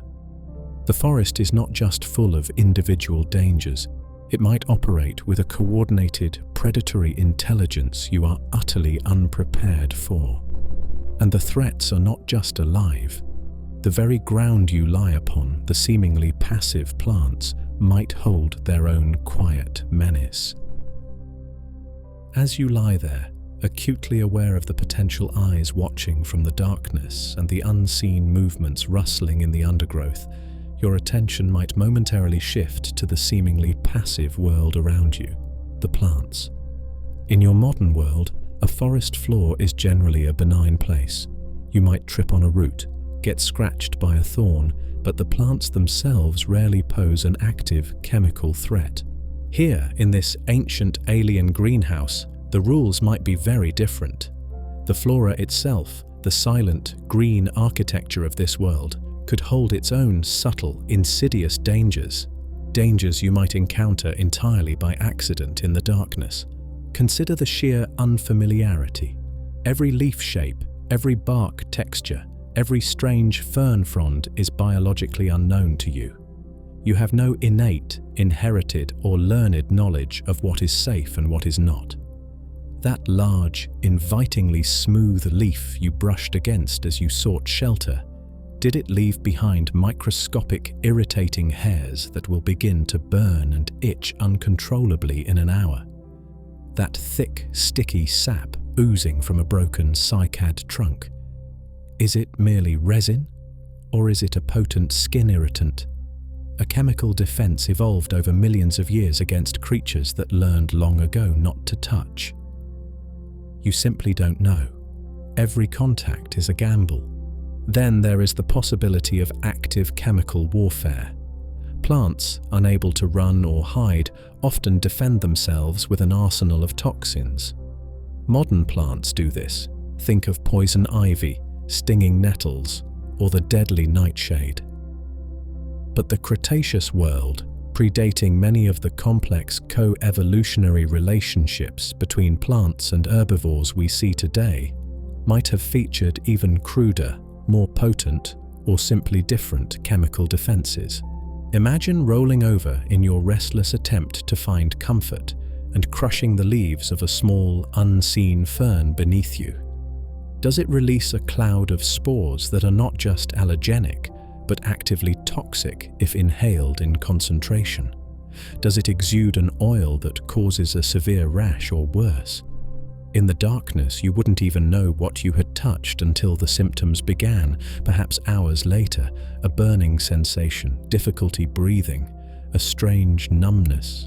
It's like navigating a minefield blindfolded, where the mines are silent, green, and release poisons instead of explosions. Maybe that plant you leaned against wasn't just uncomfortable. Maybe it was subtly trying to tell you, with chemistry, to back off. The ground itself, that thick mat of decaying vegetation, is another potential source of unseen danger. Fungi, thriving in this perpetual dampness, are masters of chemical production. Some modern fungi produce mycotoxins that can be harmful or fatal if ingested or even inhaled. Could the Cretaceous have harbored toxic fungi whose spores, released silently into the night air, posed a respiratory threat? You wouldn't smell them. You wouldn't see them. You would simply breathe them in. Another invisible gamble with every breath. And then there are the more physical, passive dangers. The forest floor is littered with the fallen debris of giant plants. Smooth, shed bark from a lycopod tree, slick with moisture, could act like a treacherous slide, sending you stumbling in the dark. Certain types of fallen leaves, perhaps large, tough, cycad fronds, might create slippery patches, invisible traps waiting to catch an unwary footstep. Remember that risky trip you took earlier? Tripping wasn't just about making noise, it was about potentially falling onto something sharp or toxic, or simply losing your bearings completely. Nature's banana peel gag, but with significantly less humor and potentially higher stakes when predators might be nearby. The plant life here is not just a backdrop, it is an active, complex, and potentially hazardous component of the environment. It does not hunt you, but it defends itself. It creates obstacles. It harbors unseen chemical threats. Even the silent, passive green world around you demands a constant, wary respect. In the Cretaceous night, safety is an illusion, and even the leaves beneath your fingers might hold a hidden hostility. As your eyes strain against the oppressive darkness, searching for any landmark, any differentiation in the blackness, you might suddenly notice it. A faint, ethereal glow emanating from the forest floor, perhaps just a few yards away. It is not the harsh, artificial light of your own time. It is a soft, cool, biological light, maybe a pale, ghostly green or a subtle, otherworldly blue. In the suffocating darkness, any light source feels like a beacon, a point of reference, perhaps even a source of comfort. Your first instinct might be one of relief, of fascination. What could possibly be creating such a beautiful, silent illumination in this ancient world? This is bioluminescence, the magic of living light, a phenomenon we still see today in fireflies, deep-sea fish, and certain kinds of fungi, often called foxfire. And the Cretaceous forest, particularly in its perpetually damp and decaying corners, would have been a perfect environment for bioluminescent organisms to thrive.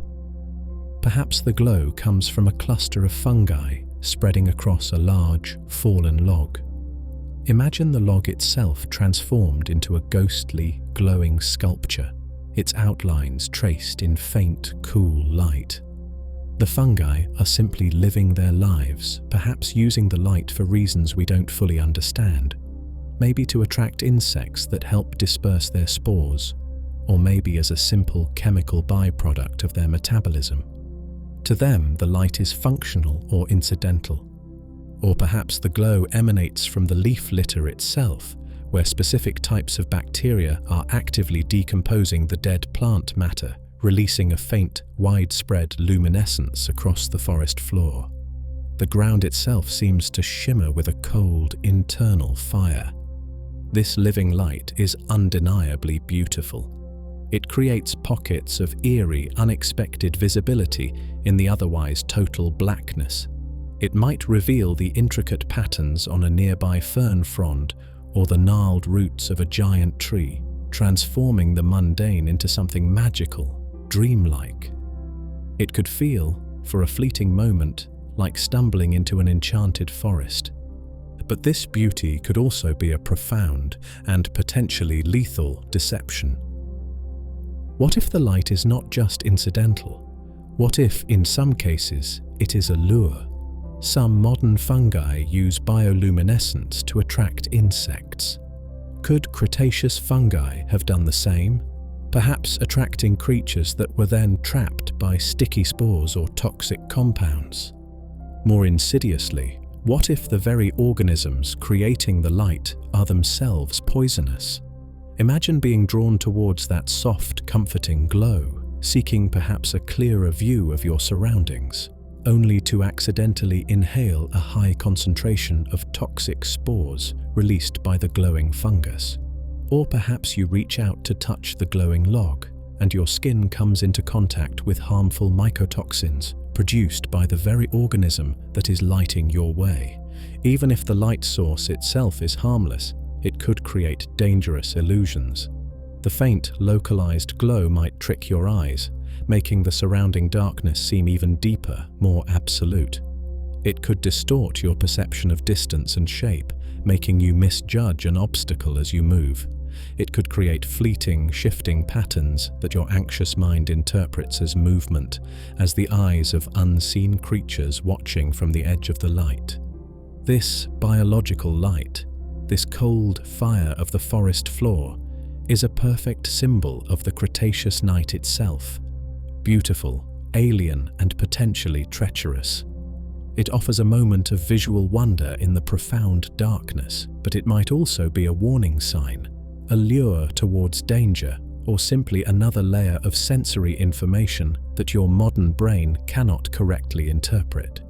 You are drawn to the light, as all creatures are, but in this ancient world, you have no way of knowing if it represents sanctuary or a beautifully illuminated trap. The forest glows with secrets, and some secrets are best left undisturbed in the dark. The hours have passed in a slow, exhausting crawl through darkness, humidity, strange sounds, unseen movements, and potential threats both large and small. You remain huddled in your inadequate shelter, sleep having been a fleeting, perhaps non-existent, visitor. And now another, more insidious kind of toll begins to make itself felt: the sheer, crushing weight of mental exhaustion. Your brain, your modern, sophisticated human brain, is simply not designed for this. It is an organ built for processing patterns, for recognizing threats based on experience, for categorizing the world into the known and the unknown. And here, in this Cretaceous night, everything is unknown. Every sensory input demands analysis. That rustle, is it wind or predator? That scent, is it harmless decay or a toxic plant? That distant rumble, is it geology or biology? Your brain is caught in an endless high-alert loop, constantly scanning, assessing, predicting, unable to filter out the irrelevant because nothing feels irrelevant. It's like trying to run complex diagnostic software on every single byte of data entering a computer without knowing what constitutes an error. The system is overloading. This constant vigilance consumes an enormous amount of mental energy. Even in the moments of relative quiet, your mind is not at rest. It is replaying sounds, imagining shapes in the darkness, constructing worst-case scenarios. The primal fight or flight response, designed for brief, intense bursts of danger, is stuck in the on position, flooding your system with low levels of adrenaline and cortisol for hours on end. You feel a profound sense of alienation, not just physical discomfort, but a deep psychological disconnect from the environment. Nothing here is familiar. Nothing offers the comfort of recognition. The very air, the plants, the sounds, they conspire to tell you again and again that you do not belong. It is the loneliest feeling imaginable, the feeling of being the only creature of your kind in an entire world. Your modern anxieties likely amplify the experience. Thoughts of home, of safety, of how you got here and how you might possibly get back, intrude, but offer no comfort, only a sharper sense of your current predicament. Time itself seems to warp, stretching and compressing, the night feeling both endless and terrifyingly finite. Even your body's internal rhythms are thrown into disarray. Your circadian clock, tuned to the familiar 24-hour cycle of your own time, has no reliable cues here. The alien length of the Cretaceous day, which was slightly shorter than ours, the unfamiliar quality of the light, the constant environmental stressors, it all contributes to a deep, internal confusion. This mental load is as exhausting as any physical exertion. It is a quiet internal battle against sensory overload, against fear of the unknown, against the sheer, overwhelming strangeness of existence in this lost world. You are not just trying to survive the potential physical threats. You are trying to survive the profound psychological weight of being utterly, completely, and terrifyingly out of time. Sleep, if it comes at all, will not be a peaceful escape, but perhaps just another stage for the brain's frantic processing. Exhaustion weighs heavily on you, a physical ache in your muscles, a deep weariness behind your eyes. Your body craves the oblivion of sleep, the restorative shutdown needed to process the day's, or rather the night's, overwhelming input. And yet sleep remains stubbornly elusive, a distant shore you cannot quite reach. You try to find a position that offers even a semblance of comfort on the cold, damp, uneven ground. You curl tighter, pulling your knees towards your chest, trying to make yourself smaller, less exposed. You close your eyes, shutting out the impenetrable darkness, hoping to find some measure of peace within. But the darkness inside your eyelids is no quieter than the darkness without. Your ears remain acutely tuned to the forest's symphony. Every click, every chirp, every rustle seems magnified, echoing in the internal silence. The low, subsonic rumble you felt earlier, was it your imagination, or is it subtly, almost imperceptibly, closer now? The high-pitched shriek you heard, just an animal call, or something more? Your auditory system refuses to switch off, constantly scanning, analyzing, evaluating. The physical discomfort is a constant nagging distraction. The relentless humidity makes your skin feel sticky, itchy. The hard ground presses against your hip, your shoulder, sending dull aches through your body. The strange, pungent smells of the forest fill your nostrils, refusing to fade into the background. And always there is the faint, maddening tickle or crawl of unseen insects exploring your skin. A constant, low-level violation that makes true relaxation impossible. Every few minutes, an involuntary twitch, a subconscious brush of the hand, breaks the fragile stillness you try to cultivate. Your mind races, refusing to quiet. It replays the sounds, magnifies the uncertainties. What was that shadow you thought you saw? Was that padding sound really just your own blood pulsing in your ears? The sheer, overwhelming unknown crowds out any possibility of mental peace. Your modern brain, accustomed to locking doors, checking alarms, creating a bubble of predictable safety before sleep, finds no such security here. Every direction holds a potential threat. Every sense screams vigilance. Perhaps sheer exhaustion finally begins to win. Your thoughts become fuzzy, drifting. The sharp edges of fear soften into a dull, pervasive anxiety. Your breathing deepens slightly. You hover for a moment, on the very edge of unconsciousness. And then, a sudden, sharp snap from nearby jolts you back to full, heart-pounding alertness. Was it closer this time? Did it sound heavier? The cycle begins again. The straining ears, the tense muscles, the racing mind. Sleep in this world is not a gentle surrender. It is a battle against your own senses, against your own instincts, against the sheer, overwhelming alien reality of the Cretaceous night. It is a state that can likely only be achieved through utter, profound exhaustion, a collapse rather than a relaxation. And even then, it would be a shallow, troubled, and unrefreshing sleep, haunted by the sounds, the smells, and the constant, low-level thrum of a world that is fundamentally, deeply not your own. You drift, perhaps for a few fleeting minutes, into a state that is less sleep and more a temporary weary truce with the unrelenting vigilance demanded by the darkness. In those fleeting moments snatched between vigilance and exhaustion, your mind, desperate for escape, might finally slip the anchor of consciousness. But the sleep that finds you in this alien world is unlikely to be a peaceful, restorative void.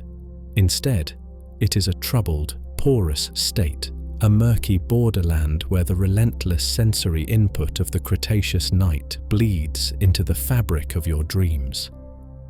The sounds of the forest do not cease when your eyes close. The constant, high-pitched whine of the giant mosquitoes becomes the soundtrack to bizarre, fragmented dreamscapes. The deep, guttural croaks of the amphibians might weave themselves into half-remembered conversations, or the rhythmic pulse of a forgotten song. That distant, ground-shaking rumble, was it real just now? Or was it the echo of a dream memory, a phantom giant walking through your subconscious? The profound darkness itself invades your sleep. Perhaps you dream of familiar places, your home, a city street, but they are rendered in the same absolute blackness, shapes sensed rather than seen, filled with an inexplicable sense of unease.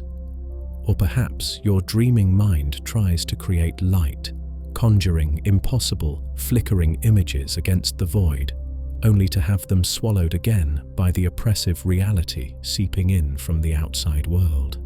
The strange, pervasive scents of the forest might trigger equally strange olfactory dreams. The smell of damp earth transforming into the scent of a long-forgotten childhood memory, only to twist into something pungent and threatening. You might even dream of the taste of the air, thick and unfamiliar on your tongue, and the constant physical sensations, the dampness, the heat, the itching, the faint crawling feeling, refuse to be ignored. You might dream you are swimming in a warm, thick swamp, unable to reach dry land. You might dream of insects, larger than life, exploring your skin with unnerving intimacy. You might twitch and scratch in your sleep, your body still responding to the phantom touches, blurring the line between physical reality and the mind's nocturnal theatre. This blending of internal and external reality creates a deeply disorienting, almost hallucinatory state. You hover in a space where it is impossible to know for sure what is real and what is dreamed. Did you really just hear a twig snap nearby, or was it part of the dream you were just pulled from? Is that faint feeling of movement on your leg an actual ant, or just the echo of a dream sensation? Paranoia, already simmering just below the surface, finds fertile ground in this ambiguity. The shadows in your mind merge seamlessly with the shadows of the forest. The imagined threats become indistinguishable from the potential real ones. Every jolt back towards wakefulness is accompanied by a moment of sheer terror, as your brain struggles to separate the dream monster from the possibility of a real monster waiting just beyond your senses. This is not restorative sleep. It is a fever dream fueled by exhaustion, fear, and the relentless alien input of a world your mind cannot process. It offers no escape, no true rest, only a continuation of the night's sensory and psychological assault, played out on the flickering screen of your subconscious. You yearn for the clarity of true wakefulness, or the oblivion of deep sleep, but you are trapped, instead, in this exhausting, liminal space, waiting for a dawn that feels impossibly far away. After an eternity trapped in the sensory crucible of the Cretaceous night, the absolute darkness, the suffocating humidity, the alien chorus, the phantom touches, the troubled dreams, the first hint of change arrives not as a sound or a scent, but as a subtle, almost imperceptible shift in the very quality of the blackness. It is not yet light, not even close, but the profound, velvet impenetrability of the deep night begins to soften, just fractionally, around the edges. It is as if the blackness is thinning, becoming a deep, bruised grey. This is the dawn, Cretaceous style. There is no sudden dramatic sunrise painting the sky in vibrant colors. The immense multi-layered canopy that sealed out the moonlight acts just as effectively as a barrier to the first rays of the sun.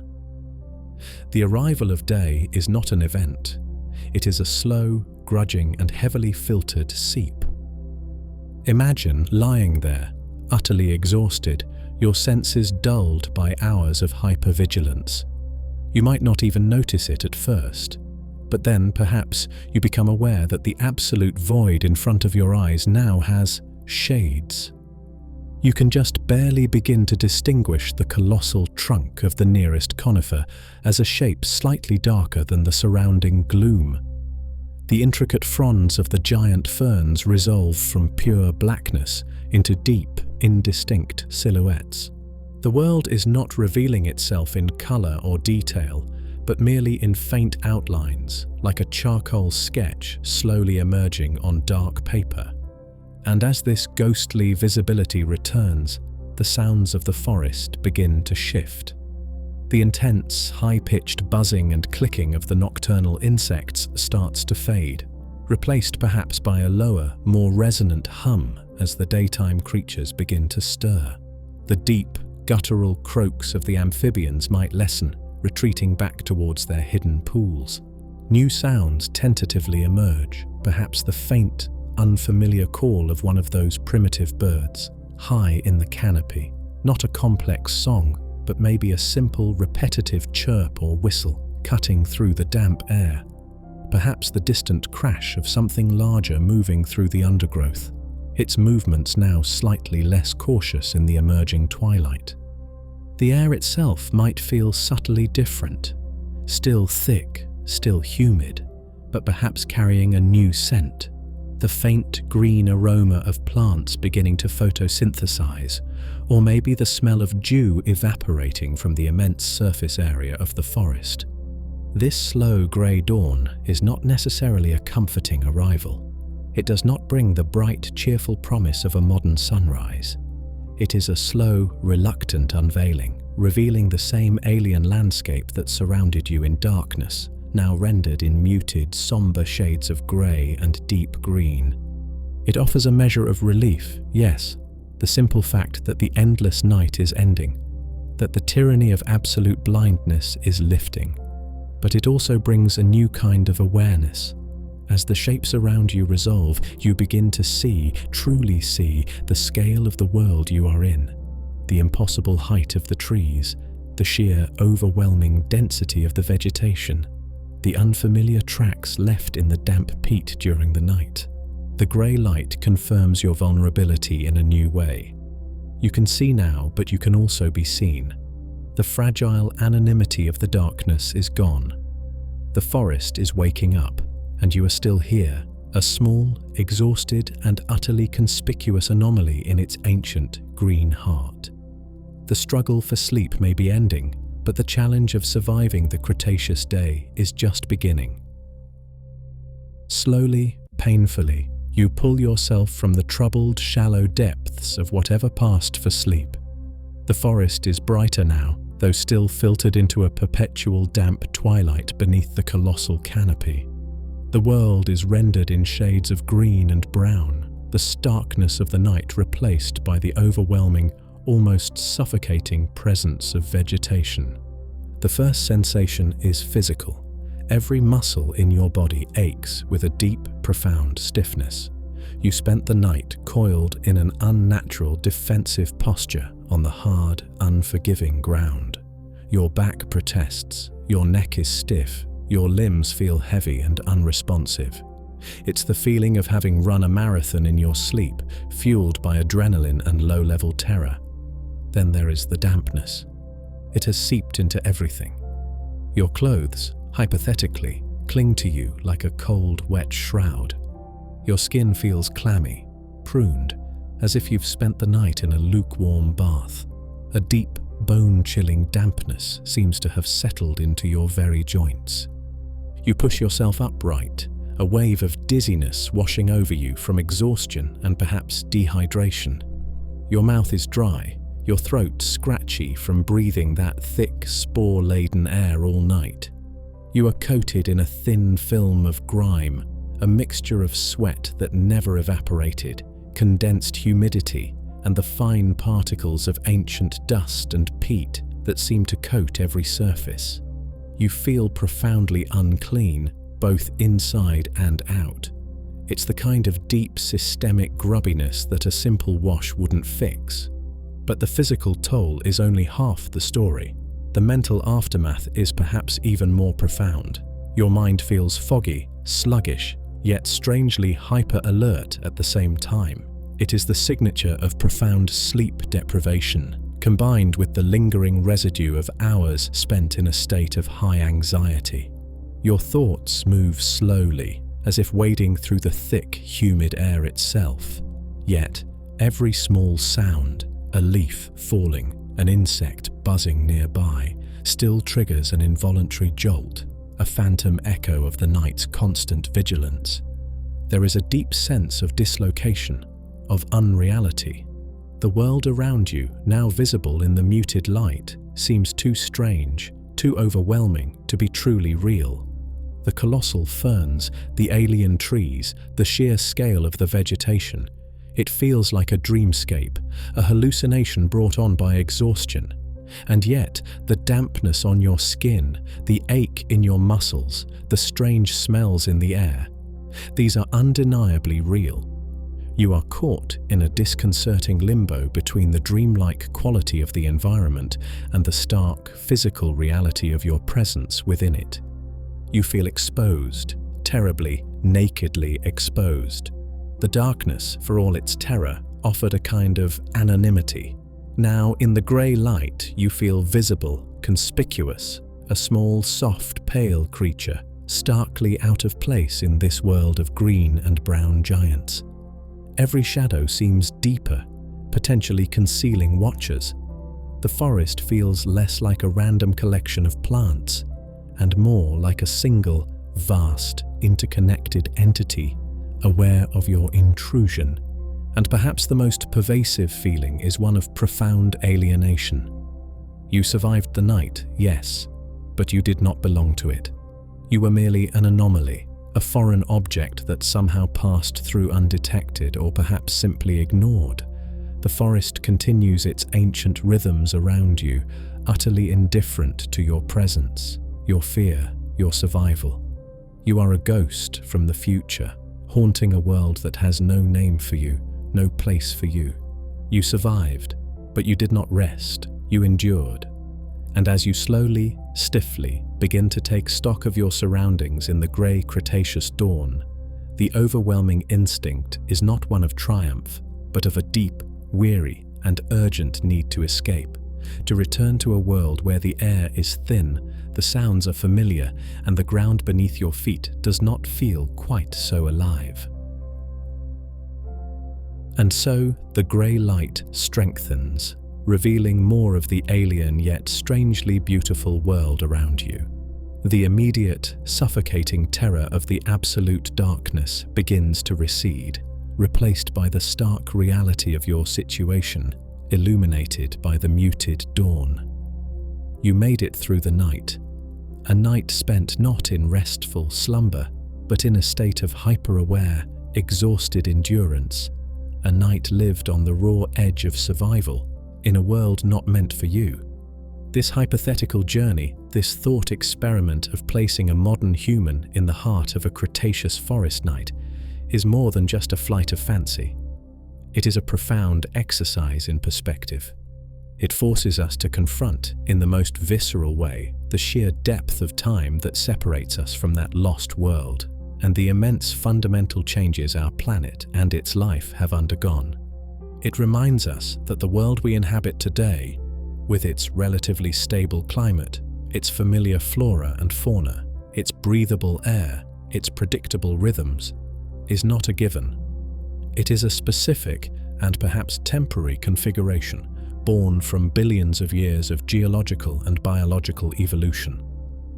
The comforts we take for granted, a dry place to sleep, breathable air, the relative absence of car-sized insects or truly giant predators in our immediate vicinity, are the products of a long and often violent history. To imagine sleeping in the Cretaceous is to imagine stripping away those layers of familiarity and safety. It is to confront the raw, untamed, and often brutal reality of nature operating under different rules. It highlights our own modern fragility, our deep reliance on the specific, curated conditions of our own epoch. We are creatures exquisitely adapted to our world, and profoundly, perhaps fatally, ill-suited to almost any other in Earth's long past. It's a humbling thought. We consider ourselves rulers of the planet, but we wouldn't last a night in its earlier iterations without considerable help. But the experience is not just about fear or vulnerability. It is also about wonder. To have heard, even in imagination, the sounds of that lost ecosystem, the strange calls, the heavy footsteps, the whirring of giant wings. To have smelled the air thick with the scent of ancient decay and alien plants. To have felt the profound weight of that humidity and darkness. It is to connect in some small sensory way with a world of incredible, vanished grandeur. It is to appreciate the sheer bizarre and terrifying beauty that evolution is capable of producing. As you stand there, stiff, damp, and utterly exhausted in the grey Cretaceous dawn, the overwhelming feeling might be one of relief. Relief that this was just a journey of the mind, a temporary excursion from which you can safely return. But perhaps a small part of that ancient forest, that deep, humid, and unsettling night, will linger. Perhaps the next time you hear the simple buzz of a mosquito, you will remember, with a faint shiver, the imagined weight of its giant ancestor. Perhaps the next time you walk through a modern forest, feeling safe and familiar, you will carry a newfound appreciation for the quiet, the dryness, the sheer normality of the air you breathe. The Cretaceous night remains locked away 90 million years in the past, but the act of imagining it, of trying to touch its reality, leaves an echo. It is the echo of deep time, the whisper of forgotten worlds, and the profound, humbling, and ultimately beautiful realization of our own small place within the immense ongoing story of life on Earth.